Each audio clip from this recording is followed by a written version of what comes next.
বহুত কেইখন বিলৰ কথা আমি এই ভিডিঅ'টোতে ডিসকাস কৰিম আগলৈ চাই থাকিব ইণ্ডিয়া পোৰ্টছ বিল পোৰ্ট মানে যি জাহাজৰ লগত জড়িত হয় মই যদি এখিতে কওঁ আমাৰ দেশৰ পোৰ্ট এণ্ড শিপিং মিনিষ্টাৰ কোন হয় কেন্দ্ৰীয় মিনিষ্টাৰ তেখেত হল আমাৰ অসমৰে সন্তান আমাৰ প্ৰাক্তন মুখ্যমন্ত্ৰী সৰ্বানন্দ সোণোৱাল ছাৰ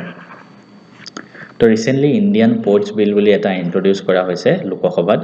এই বিলটোত কি হ'ব জানানে আগৰ জন্তু ইণ্ডিয়ান পোৰ্টছ এক্ট আছিল 1908 চনৰ হেতু ৰিপ্লেস কৰিবলৈ চেষ্টা কৰিব মানে এমেন্ড কৰিব ঠিক আছে এমেন্ড কৰিব কিছুমান সংশোধনী তাত কৰিব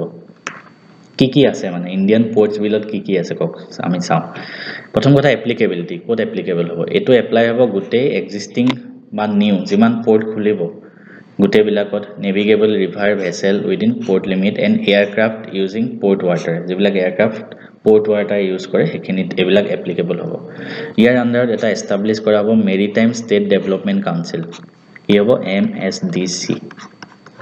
maritime state development council maritime মানে যেগদি সামুদ্ৰিক নামটোতে সোমাইছে সামুদ্ৰিক তো মানে মেৰিটাইম ষ্টেট ডেভেলপমেন্ট কাউন্সিল কোনে খুলিব বাই সেন্ট্ৰেল গভৰ্নমেন্ট চেয়াৰম্যান কোন হ'ব তাৰ union port and shipping minister জনগৰাকী মানে সৰ্বানন্দ সোণোৱাল বৰ্তমান তাৰ চেয়াৰম্যান হ'ব MSDC তাৰ উপৰি এস্টাবলিশ কৰা হ'ব এটা ষ্টেট মেৰিটাইম বোৰ্ড ইয়াৰ উপৰি এটা ষ্টেট মেৰিটাইম বোৰ্ড খোলা হ'ব প্ৰত্যেকখন ষ্টেটতে government for effective management of port বাকি পোৰ্ট গভৰ্নেন্স ষ্ট্ৰাকচাৰটো কেনেকুৱা হ'ব ইয়াত মই দেখাই দিছো এটা হলটো MSDC যোনটো সেন্ট্ৰেল লেভেলত খোলা হ'ব তাৰ চেয়াৰম্যান কোন হ'ব যোনগৰাকী ইউনিয়ন মিনিষ্টাৰ থাকে পোৰ্ট এণ্ড শিপিং তাৰ উপৰি এটা বোৰ্ড খোলা হ'ব ষ্টেট মেৰিটাইম বোৰ্ড তো ফাংচন কি হ'ব ইয়াত মই লিখি দিছো আপোনালোকে গুটেকেটা পঢ়ি ল'ব তাৰ উপৰি এটা খোলা হ'ব DRC district dispute resolution committee ঠিক আছে ইয়াত কি হ'ব by state for educating the dispute related to port and shipping related বহুত মানুহৰ বহুত কাজিয়া পেছাল কমপ্লেইন ডিসপিউট হৈ থাকে তো হেতু কাৰণে কি খোলা হ'ব এটো under dispute resolution committee appointment of port officer দিয়া হ'ব যে পোৰ্ট অফিচাৰ কিছুমানক এপইন্ট কৰা হ'ব যত ইনক্লুড কৰা হ'ব কেনেকুৱা মানুহ conservator health officer who oversee operation enforce laws and manage safety and handle health issues ঠিক আছে তারপরে সেফটি এন্ড পলিউশন কন্ট্রোল করা হবে পোর্ট এন্ড শিপিং জাহাজত যেহেতু প্রদূষণ হোৱাৰ সম্ভাৱনা বহুত থাকে তো port must provide facilities for vessel waste as per international convention ঠিক আছে মানে যেবিলাক ওয়েস্ট হয় যেবিলাক আবৰ্জনা ওলাই হেখিনি যাতে ভালকে আবৰ্জনাবিলাক নিষ্কাশন কৰিব পাৰে যাতে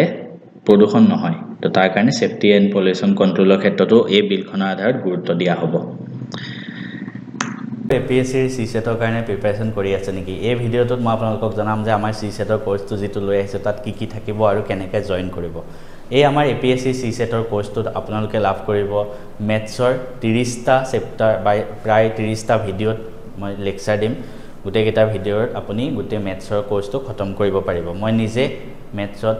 অলপ ভাল হয় মেথছত মই মেট্ৰিকত 100 পাইছিলো অল আসাম হাইয়েস্ট আৰু হাই সেকেন্ডাৰীটো ষ্টেট হাইয়েস্ট পাইছিলো 99 তাৰ উপৰি মই JEE and NDA ক্ৰেক কৰিছিলো ফাৰ্ষ্ট এটেম্পটত I was a BTech in NIT Silchar তাৰ পিছত মই 3টা বেংকিং জব ক্ৰেক কৰিছিলো 6 মান্থৰ ভিতৰত একো কোচিং নোহোৱাকে গতিকে মোৰ মেথছৰ লগত বা ৰিজনিংৰ লগত টাৰ্মছটো ভাল হয় হেতু কাৰণে মই CSETৰ কোৰ্সটো আপোনালোকৰ বাবে লৈ আহিছো ইয়াত মেথছৰ 30টা চেপ্টাৰ পাব তাৰপৰি ৰিজনিংৰ 5টা চেপ্টাৰ পাব 5টা আগতে আহা কোৱেশ্চন পেপাৰ বিলাক চাই পেলাই মই বনাইছো তাৰপৰি পাব ইংলিছৰ ৰিডিং কম্প্ৰিহেনশন কেনেকৈ কৰিব লাগে এই গুটেখিনি বস্তু আপুনি জাস্ট বৰ্তমান সময়ৰ কাৰণে 399 প্লাস GST চলি আছে অলপ দিনৰ পিছত দামটো বাঢ়ি যাব হয়তো তো যিমান জলদি পাৰি লৈ লওক এই ভিডিঅ'টো যদি পিছত চাই আছে তেতিয়া হয়তো দামটো বাঢ়ি যাব পাৰে তো বৰ্তমান সময়ত আজি ভিডিঅ'টো মই বনাই আছো 5 তাৰিখে তো আজি সময়ত দামটো কমি আছে তো এতিয়া লৈ ল'ব পাৰে ভিডিও কোৰ্সটো কেনেকৈ ল'ব ডেসক্ৰিপচনত মই লিংকটো দি থৈ দিম তাত গৈ আপোনালোকে ক্লিক কৰি জয়েন হ'ব পাৰে বা আপুনি মেথছ এণ্ড ফিজিক্স হাব এপটো আমাৰ ডাউনলোড কৰিব এই এপটোতে পাব গুটেখিনি মেথছ এণ্ড ফিজিক্স হাব এপত গৈ আপুনি কোৰ্সটো পাব ইয়াৰ পৰা এই কোৰ্সটোত মই মক টেষ্ট দিম এই মক টেষ্ট আপোনালোকে চেপ্টাৰ ওয়াইজ পাব মানে PDF নহয় হা এক্সামত যেনেকৈ কৰিব লাগে টাইমাৰ চলি থাকিব ধুনীয়াকৈ এক্সাম এনভাইৰনমেন্ট লগাই তাত আপুনি ক্লিক কৰি গৈ থাকিব প্ৰত্যেকটো চেপ্টাৰ খতম হ'ব আমি মক টেষ্ট দিম গুটেখিনি আপুনি পাই যাব তাৰ উপৰি UPSCত আগতে আহা CSETত যিখিনি প্ৰশ্ন আছে হেখিনি মই আপোনালোকক সলভ কৰি দেখাম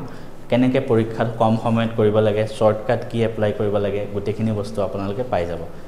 জয়েন কৰিবৰ কাৰণে মেথছ এণ্ড ফিজিক্স হাব এপত যাওক তাতে গৈ ফাৰ্ষ্টতে পাব what are you looking for এনেকৈ ৰেজিষ্টাৰ কৰিব যদি নাজানে ডেছক্ৰিপশ্যনত লিংক দি থৈ দিম চাই ল'ব তাৰপিছত তাত ক্লিক কৰিলে APSCটোত ক্লিক কৰিব APSCত ক্লিক কৰি আপুনি CSETৰ কোৰ্চটো পাব তাত পে নাও কৰিব গুগল পে দি পে কৰিব পাৰে ফোন পে দি পেটিএম দি পে কৰিব পাৰে ডেবিট কাৰ্ড দি পে কৰিব পাৰে নেট বেংকিং দি কাৰোবাৰ যদি সমস্যা হয় কিবা মোক কমেণ্ট কৰিব খালি এই কোৰ্চটো আপুনি লৈ লওক CSETৰ কাৰণে একো টেনশ্যন ল'ব নালাগে মই আছোঁ মই সকলোকে সহায় কৰিম